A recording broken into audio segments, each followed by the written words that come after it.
7%, it goes to, it becomes a crisis situation. Now the problem with the India is that these budgets are like Enron budgets. Things which should be there are not there. For instance, Mr. Chidambaram said all monies transferred as small savings of the government, the small savings of the government will not be included in the budget. Well, that gives you a different picture. Because these small savings are actually from the banks you're taking. And he says, no, that will be excluded. So, even the understated numbers, there are a lot of corrections that have been done, is 5% already. And you will be surprised to know that all the state governments have deficit budgets. And if you take their deficit, fiscal deficit, and add them up, then the total fiscal deficit in India today is 12% of GDP, which is Brazilian class. Means that we are in the Latin American class. We are, on that one indicator, we are in very serious trouble. So anyway, this is one of the parameters that we have to look very in trouble. The second number, which is the structural parameter, is the total external debt as a ratio of GDP.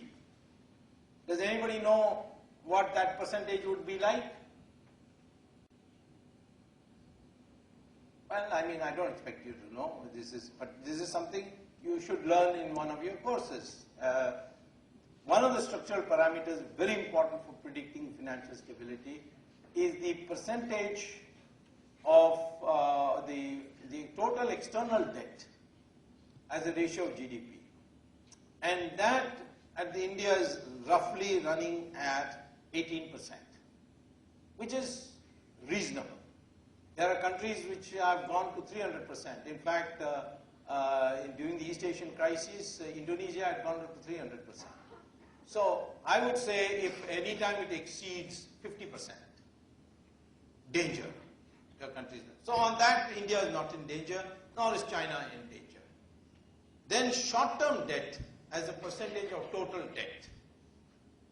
Well, that is something which is a very crucial number, because short-term debt means you have to pay back immediately. So what happened? Why did we get the 1990 crisis? Because when Mr. Rajiv Gandhi came as Prime Minister, he suddenly opened out the economy and said, if you want to borrow from abroad for your industry, buying your industrial equipment, then you are free to do so. Previously, you are not allowed to do so. You are free to do so.